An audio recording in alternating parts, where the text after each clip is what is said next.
Carlos Pinto? ¿Cómo están? Muy buenos días. ¿Será verdad? Atento. ¿Será verdad? Es una historia que nos trae Carlos Pinto, es en la sección de situaciones, hechos paranormales. ¿Con qué nos vas a sorprender en el día de hoy, Carlos Pinto? Quisiera sorprenderlo, en realidad. Yo creo que quizás es necesario calentar un poco el ambiente y preguntarle a alguno de ustedes si es que han vivido alguna vez una experiencia de carácter paranormal, ¿no? ¿Hay alguien que puede...? Chuta, no. Yo, ¿Tú? A Pauli. sí, en un par de ocasiones. ¿Y de qué tipo? Porque están como clasificadas. Claro, previamente. una, yo lo he contado varias veces, en el camino entre Quebrada Alvarado y Olmué se nos apareció una novia, a mis papás, a mi hermana y otra persona que iba en el auto, lo vimos todo. Una novia andrajosa, en pleno invierno, sí, no, heavy. Y mucha gente que vive ahí me ha escrito que también la han visto. Como la rubia de Kennedy. Claro, Así como en camiseta. es una novia, sí, y vimos un bulto de lejos ¿Le hizo y pensamos dedo? que era... ¿Les No, hizo se nos dedo? tiró encima de la camioneta. No. Sí. ¿En serio, Pauli? Sí, sí. Otro día si quieren se los cuento. Oh. No, de verdad, siempre, bueno, esto era muchos años atrás, cuando había mucho menos luminaria, yo era mucho más chica, y íbamos de Quebrada Alvarado a Olmué. Y después mucha gente nos decía que los colectiveros no se atrevían a ir en la noche porque dicen que se aparecía un cura y una novia. Y obviamente uno que es escéptico nunca tomaba atención. Y me acuerdo que, claro, yo iba sentada, lo he contado otras veces, en la parte de atrás de la camioneta, al medio, entonces tenía la vista directa, iba mi papá, mi mamá, mi hermana y un amigo. Y vemos de lejos un bulto blanco, como le decía, no había mucho luminaria y pensamos que era una vaca. Y a medida que nos vamos acercando, mi papá me dice, una mujer a lo mejor necesita ayuda. Y se nos acerca como con todo el pelo hacia adelante, esa película El Aro. Ay, qué susto. Con todo el vestido rajado, andrajoso, y desaparece una quebrada hacia abajo. No te puedo creer. Lo vimos los 5. ¿Qué Ay, caso, qué ah? miedo. ¿Qué caso, ah? Bueno, mira... si queríais que te ambientaran la historia, Yo ya quedé ambientado. La media ambientación. Difícil marca que superar, diría yo. Sí, Mira, no dormimos como 3 años. todas estas historias tienen que ver con cada uno de nosotros. Puede haber gente que cree o que no cree, pero lo cierto es que hay siempre experiencias, como la que tú acabas de narrar, Paulina, que nos deja un poco dubitativo. Claro. Y yo creo que lo que va a pasar hoy día, la historia que vamos a mostrar, yo en algunas ocasiones, ya casi en 2 o 3 ocasiones la he escuchado, y estamos dando luces a una historia que acontece con una pequeña de tan solo 9, 10 años más o menos, ¿verdad? Y que inspira este trabajo que es real y que hemos cambiado los nombres, por supuesto, para repetírsela a ustedes como experiencia. Nosotros le hemos llamado ¿Será verdad?, que plantea una gran duda de cuán verdad y cuánta mentira podría haber en esto. Todo esto depende de cada uno de los que han vivido. Estos se llaman Los ojos de Sofía, y esta es la historia.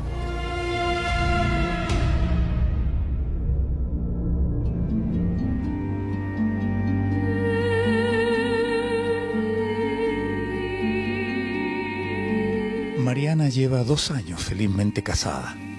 Es educadora de párvulos y ejerce su labor en un jardín infantil, a pocas cuadras de su casa. Un desperfecto eléctrico la ha hecho llamar a un técnico cuyo teléfono consiguió en un aviso callejero puesto en un poste de la calle.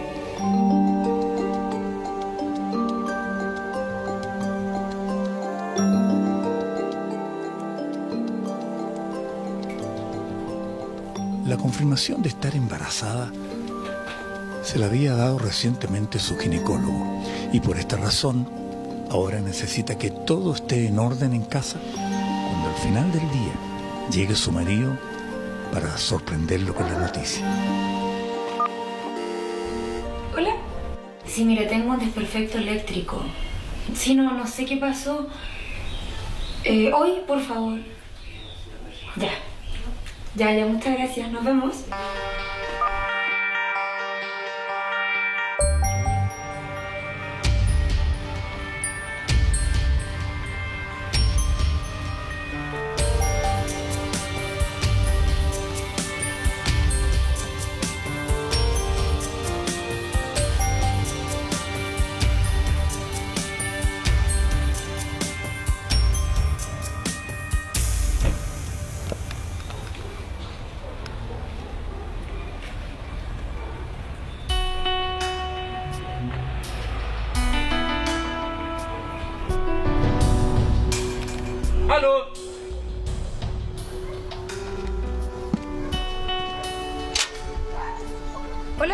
Hola. ¿Tú eres el electricista?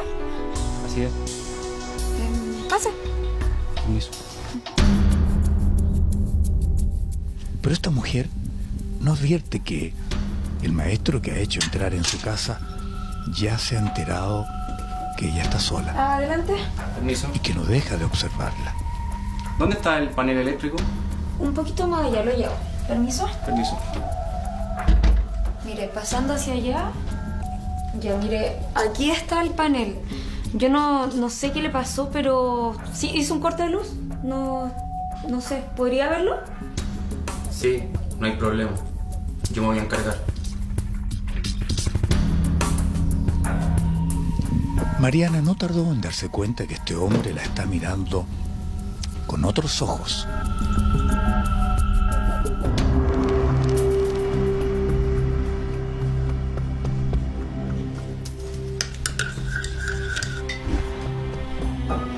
Disculpa. ¿Te puedo pedir un favor? Sí, dígame. ¿Me puedes servir un café? Es que sabes que no he comido en todo el día. Sí, no hay problema. Un momentito.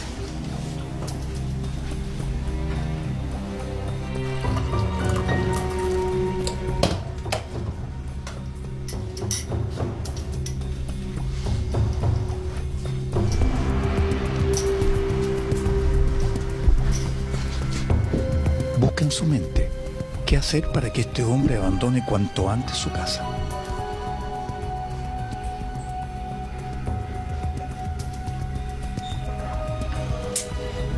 Oye, gracias, te pasaste, ¿eh? No es una casa muy grande para alguien tan sola como tú. Oiga, ¿le falta mucho para terminar? Me quedan 10 minutos.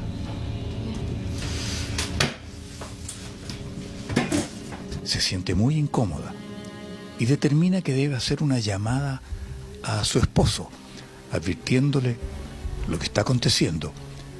Pero para su mala fortuna, su celular está ocupado. Fue precisamente en ese momento cuando el eléctrico la abraza por atrás e intenta besarle el cuello. Mariana grita, pero las manos de este hombre le tapan la boca y es aquí cuando la lanza al suelo con la clara intención de aprovecharse de ella.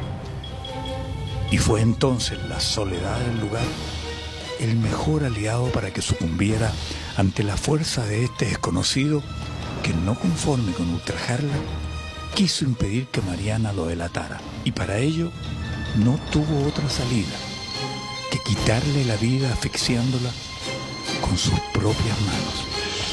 El eléctrico, que no esperaba que los caprichos de su mente distorsionada tuvieran tal desenlace, dejó el trabajo a medio hacer y huyó sin dejar huellas de su crimen.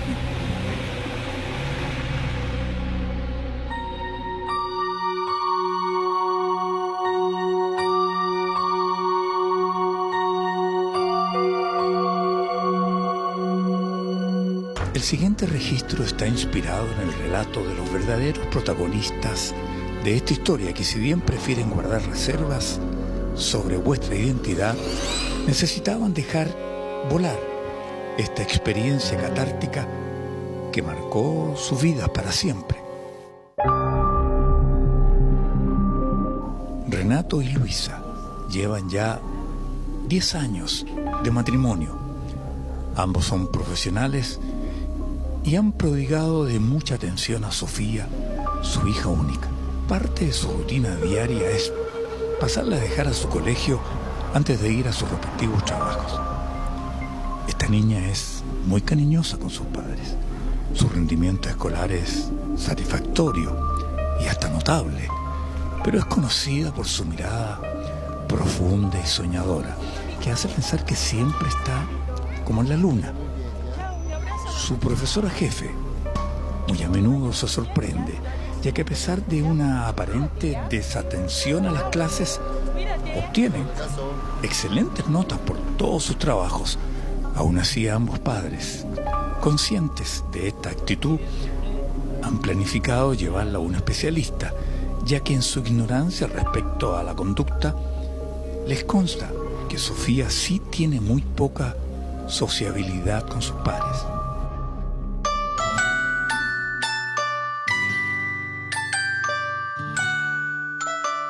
Tanto Renato como su esposa Luisa comentan que los resultados de la consulta al psiquiatra respecto a la conducta de su hija no acusan nada extraño.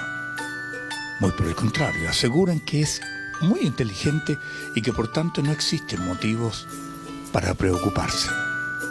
Desde luego este diagnóstico los dejó más tranquilos. Sin embargo, su padre le comentó que cada vez que regresa con ella del colegio, por alguna razón que no se atreve a preguntárselo, ella siempre se queda mirando con especial atención una casa, y que incluso en alguna oportunidad le ha dicho que ella conoce a quienes viven allí. Desde luego, le hace este alcance a Luisa y la certeza que aquello es imposible. Luisa, quien buscaba un argumento para tranquilizar a su padre, quedó aún más preocupada con la respuesta de su hija.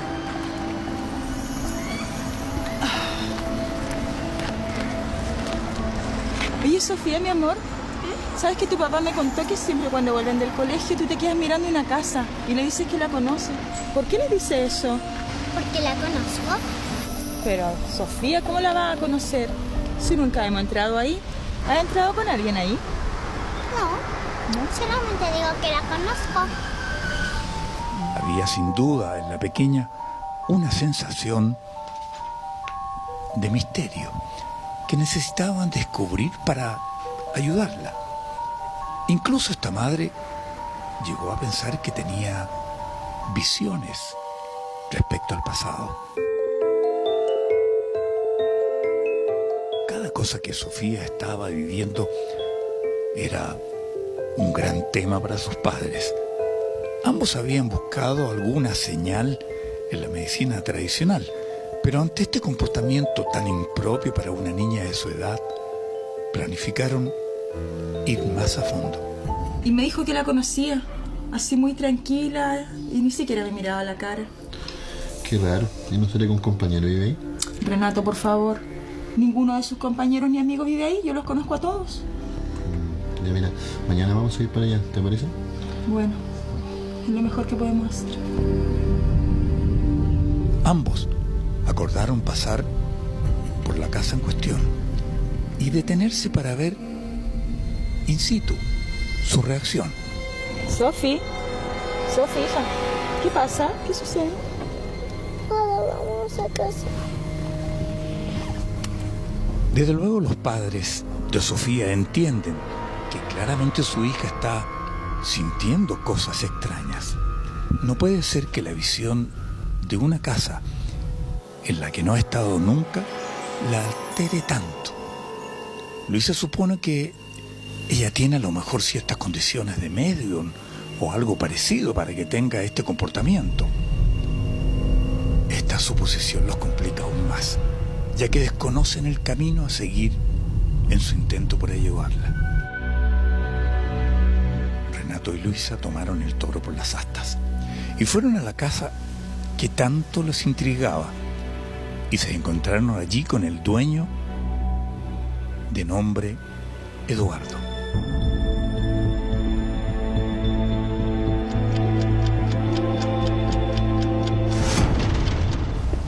Sí, Hola, quisiéramos hacerle unas consultitas.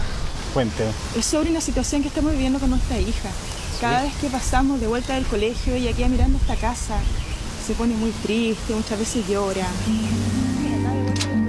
Por cierto, se presentaron y de alguna manera le explicaron la situación que estaban viviendo con su hija de 9 años. Sí, es pequeña. ¿Y ves que pasa, le pasa lo mismo? Sí, cada vez que pasamos. ¿Le pasa lo mismo? Sí, cada vez que pasamos. Si gusta lo conversamos adentro. Adelante, por favor. Este hombre no entendió exactamente qué buscaban, pero decidió hacerlos pasar para conversar más tranquilos en su interior. Estos padres le agradecieron su disposición y no tardaron en contarle la honda preocupación que se había apoderado de ellos en relación a este comentario insistente de su hija que aseguraba que conocía muy bien esta casa. La conversación no dejó de sorprender a Eduardo, quien como profesor decía conocer mucho a los niños, de modo que en ánimo de ayudar a estos padres, aceptó a que su hija lo visitara algún día de estos, junto a ellos, por cierto, para dejar en evidencia que mucho de lo que les sucede a ellos solo está en su imaginación. Veo que ustedes son los padres muy preocupados por su pequeño. Y si mi hermano está ayudando, no tengan miedo de pedirme ayuda. Yo siempre voy a estar ahí. Pero ojo, que los niños a esta edad tienden a imaginar cosas.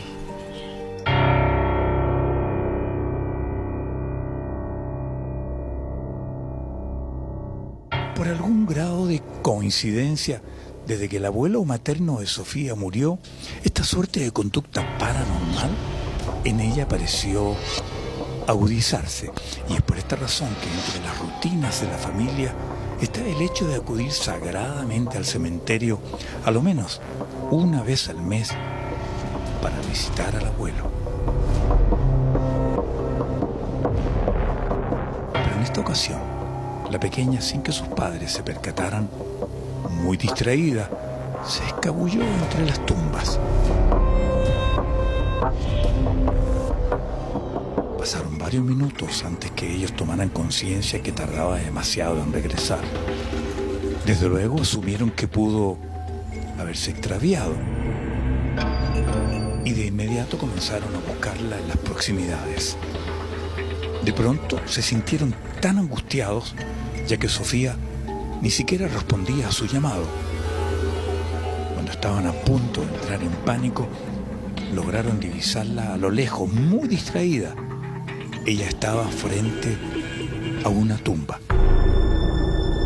Sofi. ¿Qué hace aquí, hija? ¿Qué pasa, hija? Choquita, Sofi. ¿qué está haciendo acá? Sofi. Cosita. Al acercarse no pudieron dejar de quedar impactados, ya que Sofía estaba en completo silencio, como si estuviera orando y con visibles lágrimas en su rostro. Aunque lo sucedido era digno de un análisis psiquiátrico, Renato y Luisa no quisieron presionar a su hija. Fue con este episodio que confirmaron su visita a la casa de Eduardo. Tal como lo habían planificado, los padres de Sofía acordaron una cita con Eduardo para que en forma muy sutil ellos presentaran a su hija. Desde luego esta niña no estaba advertida de lo que allí pasaría. Renato detuvo exprofeso el vehículo para ver su reacción. Sofi, ¿quiere que entremos a esa casa? El señor que vive ahí nos invitó a tomar once.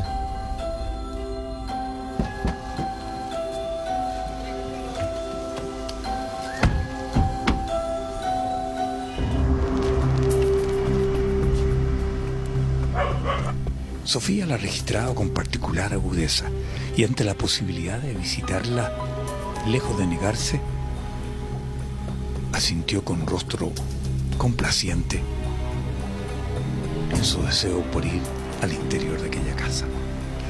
Sus padres le confesaron que conocían al dueño y que habían sido invitados a tomar un café. Sofía no hizo cuestión y esperó expectante que sus padres hicieran el ingreso a ella.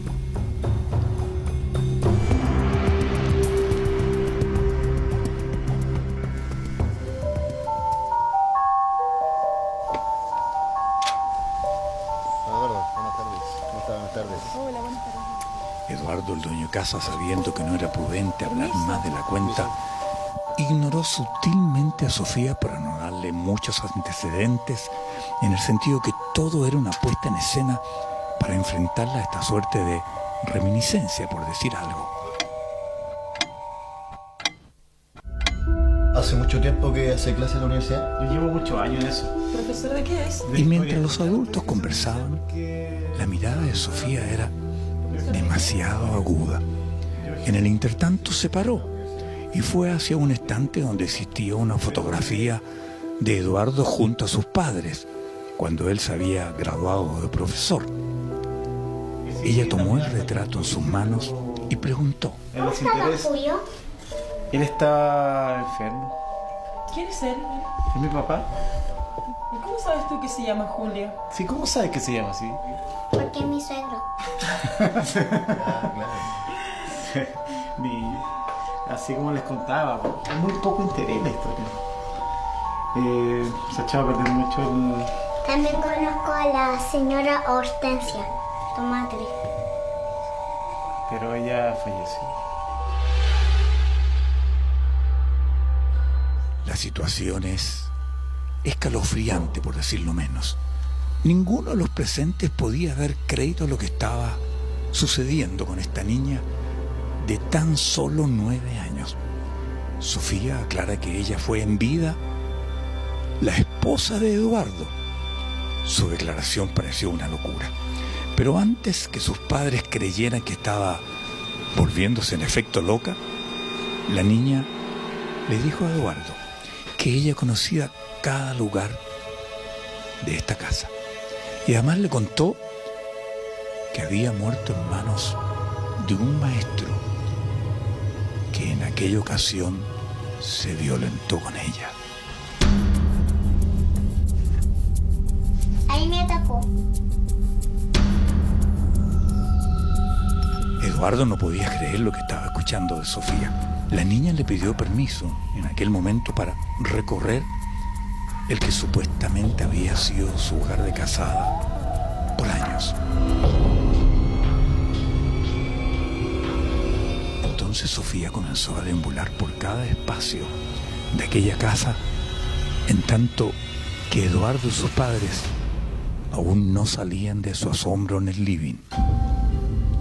Ahí, sin la presencia de la pequeña, Renato y Luisa se enteraron que efectivamente a su esposa le habían quitado la vida en el interior de aquella casa y que nunca la policía pudo dar con el paradero de su victimario.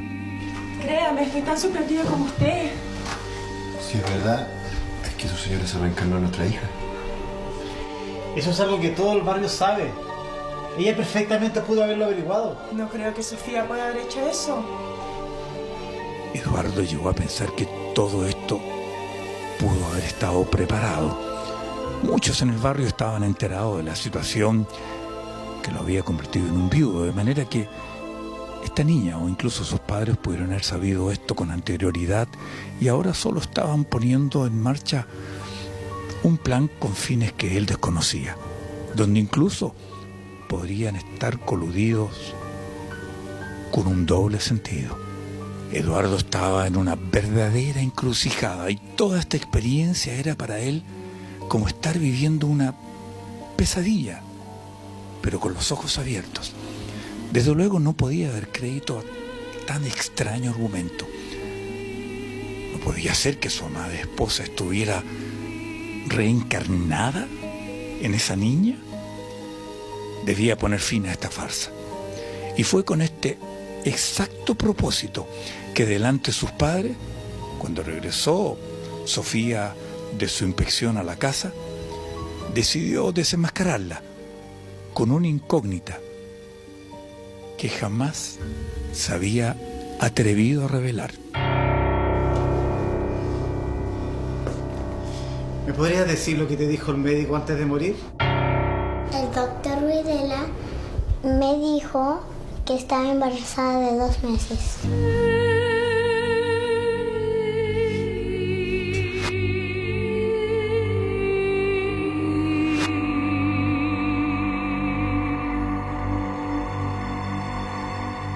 Eduardo quedó atónito con la respuesta.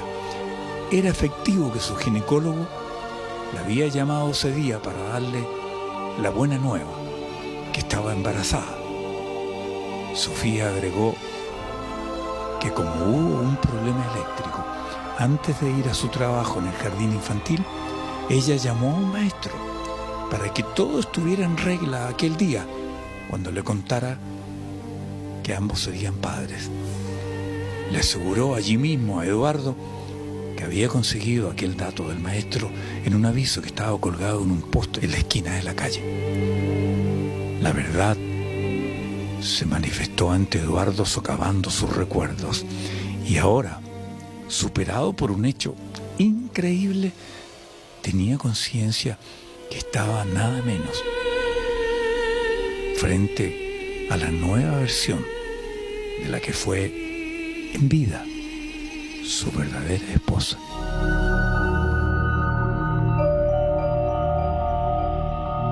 Ciertamente las dudas y las certezas le dieron un carácter de un antes y un después a este increíble episodio.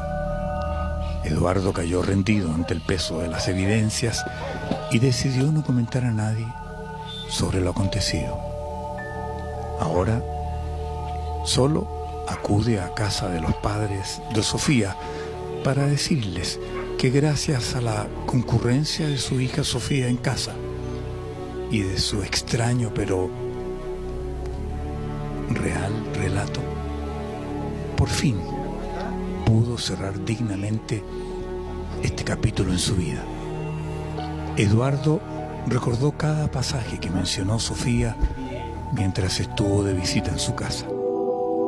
Todos, absolutamente todos, eran para él fidedignos, y es por eso que cuando la tranquilidad y la aceptación los retornaron a su estado de paz, este hombre les dijo a Renato y a Luisa que había encontrado en la cercanía de su casa, precisamente tal como ella le mencionó, en la esquina de la calle, el añoso letrero que publicitaba los servicios de aquel eléctrico que acudió al llamado de Mariana, su esposa, el día en que ese hombre le quitó la vida. La policía llamó a aquel teléfono y sin duda no tardó en dar con su paradero. Hoy este hombre está tras las rejas, les dijo, asegurando que esa era la gran deuda que tenía con su amada esposa.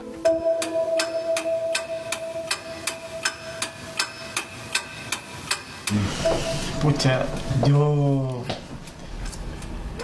estoy contento y la policía lo encontró.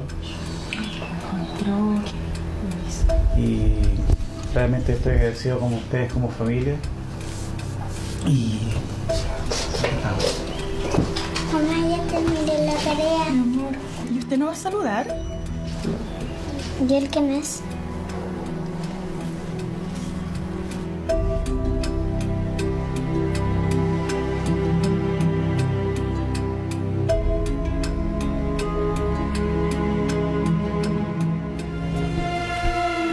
Bueno, esta es la historia en el día de hoy de ¿Será verdad? ¿Será verdad? Nos plantea una incógnita muy interesante porque habla de una reencarnación que podría ser pasajera y que nos permite adentrarnos, ¿por qué no?, en los misterios de la mente. Yo creo que usted en casa habrá, no sé si vivió una historia parecida porque no son muy recurrentes, pero si cree en estos fenómenos probablemente le pueda dar asidero. Aquí en el panel estamos dispuestos a investigar y por sobre todo, diría yo, a reflexionar, porque es lo que en lo personal me motiva. Quiero agradecer, por cierto, a los técnicos, a los camarógrafos, a los sonidistas y al elenco que ha formado parte de esta historia, como ustedes la han visto desarrollada. Y entonces, no sé, yo quedé bien preocupado con esto porque yo hago la distancia en lo que las personas realmente creen y más allá de lo que yo pueda pensar de ellas, aquí hay un registro de fenómenos que se van reiterando. Carlos, pero de acuerdo a la información que tú tuviste de este caso de Sofía, ¿la reencarnación momentánea fue solamente con la mujer de este señor? O porque también ahí veíamos las imágenes que en el cementerio ella comienza precisamente a sentir algo y se comienza a angustiar. ¿Ella se reencarnaba constantemente en distintas personas? Eso no puedo dar fe. Lo que sí sucede, yo creo que cuando generalmente los fenómenos paranormales nos causan algún espanto, ¿no? Sí. Nos da miedo. Aquí incluso tú decías, Maca, yo me asusto con esto. No obstante, si uno se da cuenta, muchas veces he visto yo experiencias que me han contado donde los protagonistas, ya sean fantasmas o personas reales, se han acercado a esta pseudo realidad como para poner en orden la vida. Claro. Hacer justicia en este caso. En este caso. Fue lo que pasó acá, porque lo que veíamos que, claro, esta niñita constantemente miraba esta casa, lloraba, por eso hace que los papás paren y pregunten, en el fondo, qué conexión podría haber, y una vez que ella entrega el mensaje y la persona que la mata es capturada por la policía, ella inmediatamente pasa a ser otra niñita, como que el espíritu de esta mujer abandona este cuerpo. Claro, y se incumplía, podríamos decirlo así. Justicia vino a justicia y se fue. Claro. Así es. Ahora, ¿existe el tema de las reencarnaciones temporales? Porque eso es lo que pareciera acá, ¿no? Sí, yo voy más profundamente. Pregunto, ¿existen las reencarnaciones? Claro, antes de... Pareciera que sí. Yo he hablado con muchos expertos que se dedican, yo no lo soy, lo digo responsablemente, tengo respeto por estas historias y tratamos de hacerla lo más fidedignamente posible, ¿no? Estas historias están basadas en anécdotas reales para que la gente, porque así como nos ha contado Paulina antes de dar este caso, yo no dudo lo que ella dice, que habrá pasado allí. Ella no estaba sola, estaba con otras personas. Bueno, esto pasa un poco lo mismo, ¿no? Pero nos da esta posibilidad, reitero, de entrar en un mundo que es muy misterioso y que si pudiéramos tener elementos para poder captarlo, probablemente pondríamos en orden muchísimas cosas. Las reencarnaciones en sí, no soy un experto, pero he escuchado muchísimo de que hay alguien que en la familia se parece al abuelo o a la abuela o al vecino, o se encontró en alguna instancia con alguien que era idéntico a la persona que murió hace algunos años. Cuánto de verdad y cuánto de fantasía hay en ello. Exacto. Es lo que realmente a mí me cautiva. A ti que te llegan muchas historias con respecto a esto, la reencarnación o este tipo de casos, generalmente los niños están mucho más propensos a que algún espíritu o alguien ingrese a su cuerpo para quizás comunicar o para informar algo a las personas. Yo creo que sí. Sexto sentido que se habla. De acuerdo a la casuística, yo creo que sí. Yo creo que los niños tienen algo muy sensorial que pueden captar. Es por la cantidad de veces que experiencian, no solo este tipo de otras, tienen de protagonistas a los niños. Yo creo que ahí hay algo, yo creo que la inocencia, ¿no? Es como el final de esta película, que ella no lo reconoce. Claro, ¿para qué más? ¿No? Es que más allá de la reencarnación, yo he escuchado harto y lo creo un poco, el tema como se llama como de la canalización. Que en el fondo de alguna manera hay ciertos mensajes, ciertas personas o ciertos antepasados que uno también tiene como una herencia de memoria inconsciente y uno canaliza con una persona muerta, como decía yo, con un pariente. El ser humano es capaz de canalizar eso. Y eso es súper interesante como fenómeno que, no sé si ustedes han escuchado, a uno le hacen canalizaciones. Yo me he hecho varias canalizaciones. Donde entran también tus abuelos, tu historia. Todos los ancestros son parte de uno en el fondo. Sí. Entonces, finalmente uno también se manifiesta como en esta vida, pero también trae todas esas vidas de esos antepasados que de alguna manera, claro, quizás es distinto a la reencarnación, pero tiene mucho que ver también, porque son rasgos que son muy similares a nuestros antepasados. ¿Cuánto de uno, me planteo al revés de ustedes, hace para cooperar en esto? Yo, siendo precisamente un caso, me permitió el caso poder entrevistar a transcanalistas, que es el nombre de aquellas personas que te sitúan en un espacio y de alguna manera hacen retroceder tu vida, ¿no? En ese momento era más escéptico. A través del programa que yo he hecho, he sido bastante respetuoso y la verdad es que me pongo en su perspectiva y este hombre me dice que por qué yo no accedo a ese fenómeno, a esa experiencia. Y lo hice un día. Hacerte tú una canalización. Hacerme yo una transcanalización. Cuenta. ¿Cómo te fue? Fui invitado, esto estaba en el Cajón del Maipo, en una casa muy particular. Él es casado, estoy hablando hace un poco más de 10 años, con una esposa muy buena moza. Él era canadiense, ¿no? Y que había tenido esta visión estando, ponte tú, en Ottawa, qué sé yo, y que de pronto él empezó a ver cosas en la gente. Pues bien, esa historia la lleva a trabajar en Chile y ciertas personas con un horario de un mes o incluso 2 meses pueden acceder a pedir que él los revise. Y a mí, bueno, me hizo el pase, él quiso que yo estuviera como para dar fe de su trabajo. Y lo que yo les puedo contar es que llegué ese día muy tranquilo, tratando... es que el escepticismo va por dentro, quizás, sí. o también todo lo contrario, cuando uno tiene apoyo a esta cosa también, no hay una suerte de conciencia. Y me hizo pasar, esto es una casa de campo muy bonita que da al río Maipo, y en algún momento que nos tomamos un café me dice, es hora, vamos, pasamos a la pieza, y hay una cama muy humilde, como de cura franciscano, ¿no? Y la esposa, que recién me había atendido, se sienta al lado de él. Ahí, en vez de velador, se sienta ella en una silla de paja allí, y él muy simpático. Yo esto nunca me lo olvido, porque él dice, bueno, Carlos, me dice, las cosas son así, Chile me encanta, yo lo conozco. He estado acá, y se acuesta y hace una cosa así muy cordial, cotidiana, para que uno no se distancie. Exacto. Y se acuesta y me dice, y nos vamos a despedir un rato. Chao, Carlos, me dice. Y yo quedo sentado a los pies de la cama, también en una silla de paja allí, y se concentra y empieza a hablar un idioma que yo desconozco. Una mezcla de inglés, qué sé yo, de francés. Había algo ahí, y empieza a hablar, y ella, la esposa, me empieza a traducir lo que él estaba diciendo, lo que él comienza a decir.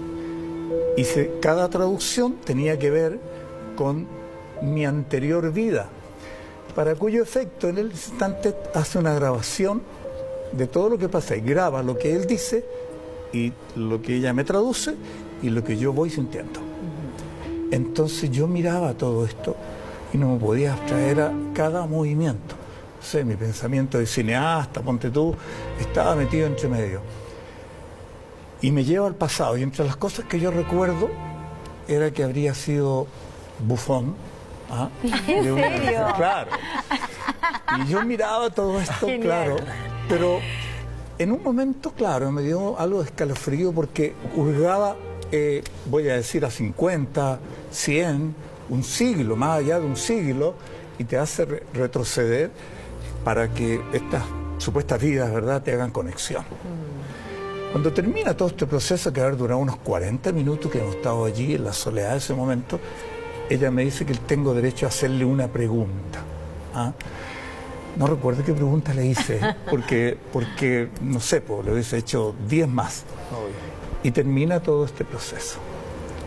Y en un momento determinado él despierta y me saluda de nuevo, como la niña de la película que no me conoce, como que no tuvo que ver conmigo, que no me dice, mira, lo que eras tú, nada. Como que no se acordara. Como que no se acordaba, que cómo estás, que cómo te sientes, bien. Se percude un poco y luego me acompaña otra vez al living de la casa y conversamos largamente. Y a la partida me dice, toma, esto es tuyo, me da el cassette. La grabación. ¿El cassette? Era un cassette. ¿Y lo tienes? 10 años, claro. Pero Carlos, ¿qué es lo que más te hizo sentido de todo lo que te dijo? Porque las experiencias, supuestamente a uno le van ocurriendo cosas, o los temores que tiene hoy día es producto de situaciones pasadas. Hay veces que uno se reencuentra con algunos familiares pasados. ¿Qué es lo que a ti te hizo más sentido de eso? Mira, yo debo decirlo, porque podría yo ser escéptico. Yo cuando hago la grabación para demostrar lo que él hace, les digo a unas productoras, una de ellas era boliviana, que era productora en el canal, que estaba interesada en esto, se volvía loca, y me dijo que ella estaría dispuesta a hacer el ejemplo para la grabación. Es decir, un palo blanco, que haga lo mismo que hizo conmigo posteriormente, y llega esta niña que era muy seria y se sienta, hace lo mismo que hice yo, reitero, esto lo estábamos grabando, sí, a 2 cámaras. Y ella, Cintia se llamaba. Empezó a funcionar todo este esquema y de pronto le hace ver una vida y le cuenta, escuchamos, está en la grabación fílmica, de que ella habría sentido un abuso de alguien hace muchos años. Ella escucha eso, pero ya ella no hacía caso a las indicaciones nuestras. Esto de que, mira, haz esto, se olvidó de nosotros. Y en un momento, y esto quedó grabado, y yo la conozco lo seria que era, por lo tanto no puedo no dar fe, Cintia se ha puesto a llorar desconsoladamente. Es decir, lloraba, nosotros grabamos eso, porque si lo hubiese dicho yo, oye, por favor, préstate para que esto sea emocionante y la gente... Claro, actúalo. Actúalo, dame algo, como dicen los directores. Yo soy renuente a eso. Esta experiencia fue fidedigna y lo que salió al aire fue de una persona que hizo total y absoluta conexión con él. Y lo que se produjo ahí, nos mirábamos nosotros y ella lloraba, y cuando termina... Sin consuelo. Ella, sin consuelo. Terminó, hubo que darle el típico vasito de agua que lo cura todo, y conversamos con ella, dice que vivió un momento extraordinario. Como que ella sintió después cuando veníamos en el auto que como le había pasado un proceso de limpieza y que había entendido cosas. Claro. De su vida actual. De su vida actual. Porque era así, porque actuaba de determinada manera. Claro. Es decir, sus temores, quizás. Así no, pero lo que tú dices, ella básicamente revivió de alguna manera que había lo que tenido tú insinuaste al principio. una situación de abuso. Hay una conexión. En algún momento, no necesariamente de su vida, sino que quizás su abuela, quizás su bisabuela, pero que eso a ella le desbloquea algo en la vida actual. O quizás de su propia vida pasada en una reencarnación antigua, anterior. Claro, ahora yo le preguntaba, pero ¿algo te ha sucedido? Yo era bien amigo de ella, le decía, ¿algo te ha sucedido en tu vida? Como que tú... Nunca me habló mucho, pero marcó un antes y un después. Yo la vi y le pregunté mucho sobre esto. Me dijo que sí, sentía que ella había sido antes algo que probablemente no concluyó. Carlos, anda a saber tú. ¿sabes que es muy interesante? Pero había un misterio en su vida que ella como que encajó. Y lo pudo soltar también. Y lo pudo soltar. Exacto, es muy interesante porque a sanar. hay especialistas que dicen que efectivamente uno puede abrir ciertas ventanas, ¿no?, de tu vida pasada. Creo que en una sesión no puedes abrirlas todas, solamente vas de a uno, justamente por el nivel de trabajo que necesita esta persona que hace de intermediario. Pero que tiene mucha razón o que tiene mucha coincidencia con los miedos, por ejemplo, que una persona puede tener en esta vida. Mucha coincidencia a lo mejor con las situaciones, con las fobias, temores, con las cosas que le han pasado. Entonces, claramente eso ayuda mucho y a lo mejor por eso ella lloraba, porque a lo mejor sintió algo que de verdad hoy día le afectaba y entiende la razón, finalmente, Carlos. Seguramente. Yo siento, digo, si algún efecto tiene todo esto, ya sea por la profundidad del acto paranormal o el convencimiento de que uno se presta para esto, te ordena tantas cosas que finalmente sanas en algún momento. Y lo que yo nunca pude encontrar, el cassette, fue, yo sé que está. Hoy día tengo una curiosidad terrible por escucharlo, porque él me dice, todo lo que hablamos allí, cuando lo veas, te darás cuenta que tuvo algún sentido.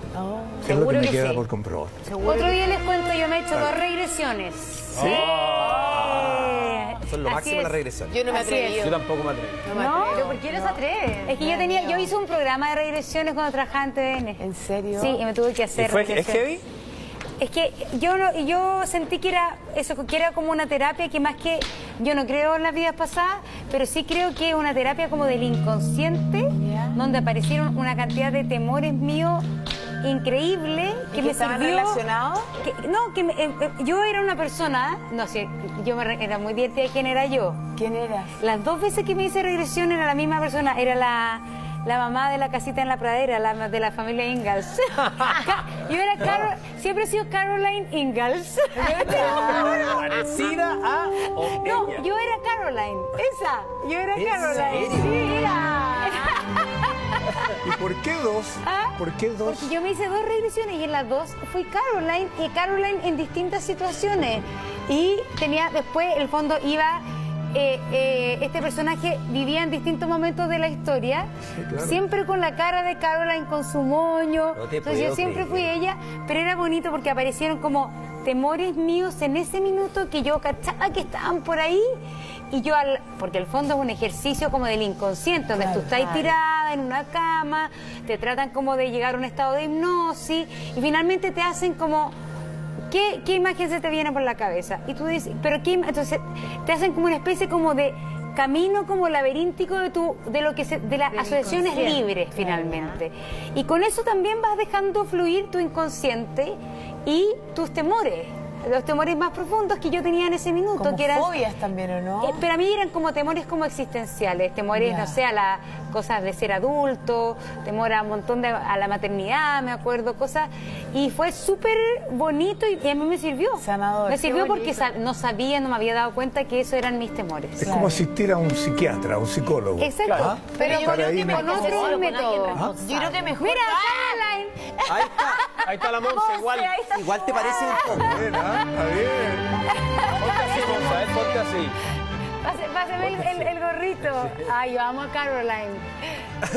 Oye, ¿qué tenemos que ir ahora? Ahora vamos con Paula González porque ella nos trae justamente... Perdóname, ¿seguimos con sí, esto? está bien. Sí. Yo creo que tú tienes que respetar al público y decirle por qué fuiste 2 veces si no creías en la reencarnación. Porque yo era la conductora del programa por eso. que se llamaba Regresiones.